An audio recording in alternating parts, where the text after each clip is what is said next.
The Socio-Economic Rights and Accountability Project, SERAP, have charged the Nigerian government to publicly condemn attacks on journalists and media organizations in order to promote press freedom in the country.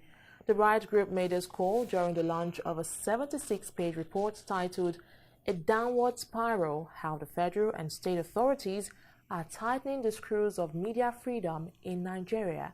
Adeshawa Odushoga now reports.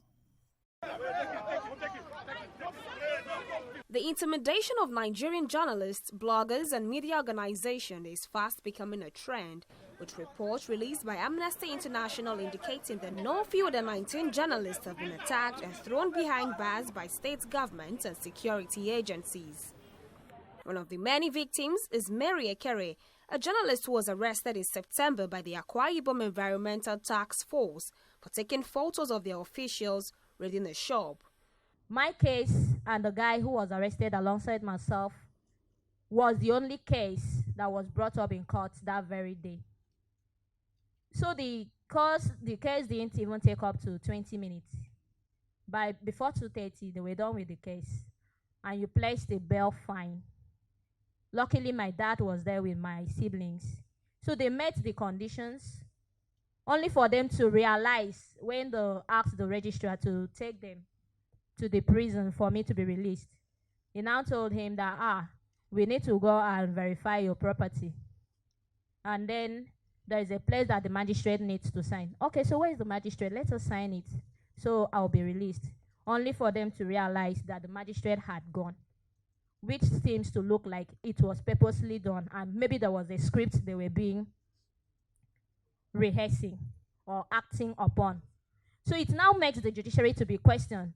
Wife of journalist and rights activist Agba Jalingo, who is facing charges bordering on terrorism, treasonable felony, and attempt to topple the Cross River State government, expresses a dissatisfaction from the media and the state government.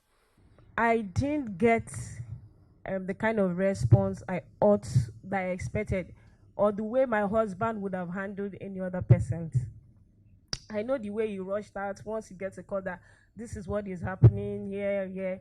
I know the way he rushes out and take them until that person is okay. Agba Jalingo will not be okay. So I was expecting such. When I didn't get, even from the media, some of them tried, some try, but some that was even expecting that this set of persons or this person will do this, I didn't get that response. This group of panelists, which consists of activists, journalists, lawyers, and law enforcement agents, discusses the role of the judiciary in ensuring press freedom in their ruling.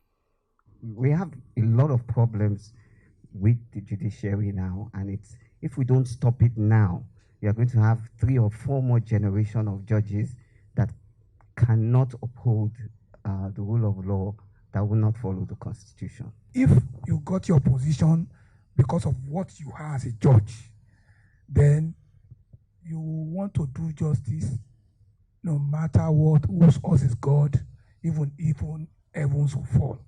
But when the circumstances that lead to your appointment as a judge have some shenanigans in it, then you won't have choice.